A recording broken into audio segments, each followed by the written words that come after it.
Hello, my name's Chris Dornan, and I'm a retired professor in the School of Journalism and Communication at Carleton University. It's oddly timely that Facebook should choose this moment to rebrand itself as Meta, a nod to the metaverse that it wants to build. Because in the late 20th century, just as the internet was coming into being, cyberpunk science fiction authors like William Gibson and Neil Stephenson began to imagine that the metaverse would become so seductive that it would supersede the world of flesh and objects. So in Tad Williams' 1996 novel, Otherland, for example, the cyberspace has become so superior to reality that people come to psychically inhabit what amounts to a realm of electronic imagination, while the care and the administration of the real world has been allowed to deteriorate. Ethnic groups petition to have their customs and mores encoded in the software of the virtual universe as a means of preserving their cultures, which are dying back in the physical world. So the pandemic has brought in a version of that into being, in which the plane of existence has migrated to the digital arena. What we mean by the public is a congregation of citizens, but at the onset of the pandemic, congregation was itself the major threat to the public good. In order to dull the rate of infection, we had to seal ourselves off from one another. Schools shut down, workplaces emptied, bars and restaurants, gyms and theaters were all shuttered at various points and for various durations. And yet for all that, a facsimile of life went on. Although schools closed, education went on. In a jury-rigged electronic classroom, perhaps, but it went on. And yes, there have been disruptions in the global supply chain, but everyday commerce continues, the machinery of industry being tended by people working remotely. Parliament continued to sit via Zoom, and the bureaucracy of the civil service continued to function.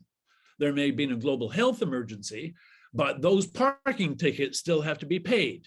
Income tax returns still have to be filed and processed. And for an isolated, anxious population, there was at least the compensations of the screen. One might not have been able to be in the same room with loved ones or relatives, but you could still see them and talk to them. And while there was nothing fun about the pandemic, there were still communal entertainments to be had. Entire societies binged themselves on the Tiger King and Bridgerton and Squid Game. That's not to say that our lives have been merely inconvenienced by the pandemic. I think, for example, of the single mother whose job as a convenience store clerk meant that she had to leave the house every day and come into contact with scores of strangers, any one of whom might give her the disease, while her kids were left at home to do their remote schooling unsupervised, cut off from the contact with their friends that's so essential to young people. The pandemic has meant hardships whose toll we will only come to reckon once the crisis has passed. But as bad as it's been, imagine how much worse it would have been had the pandemic occurred only 25 years ago. The state of the internet in 1996 simply wouldn't have allowed white-collar workers to work remotely en masse. Empty offices would have meant closed businesses, and closed businesses would have meant mass unemployment. The wheels of bureaucracy would have ground to a halt. Schooling, if it were to continue at all, would have meant children all but teaching themselves from textbooks. The social, economic, and psychological scarring of the pandemic, had it occurred 25 years ago, would have been infinitely worse. On the other hand, the same digital technologies that have allowed us to ride out the pandemic are also responsible for a form of social scarring. They've certainly complicated efforts to manage the emergency, if only by providing the deluded and the obstinate with a megaphone.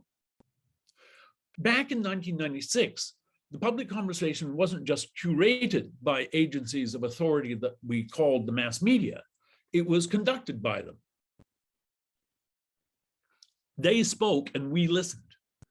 The mass media set the news agenda. They told us what was important. They drew the boundaries between the legitimate and the illegitimate. They provided a forum for public debate, but that debate was not carried out by members of the public. It was carried out by proxies, newspaper columnists and politicians, academics and experts.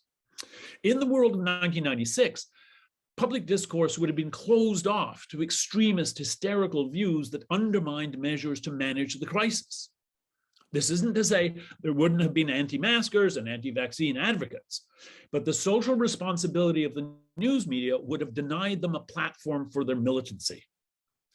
The ascendance of the social media platforms has liberated public discourse from the tyranny of the legacy media. Individual members of the public now have a public voice in a way that was unthinkable in the 20th century. And in many respects, this is exhilarating, it's emancipatory. But it also means giving license to crackpots, to bigots and bullies. Ignorance and prejudice now have the wherewithal to shoulder their way onto the public stage. The experience of the pandemic has pointed up something that the social media platforms had already set in motion: the erosion of trust, not only in authority, but in one another. Acrimony supersedes fellowship.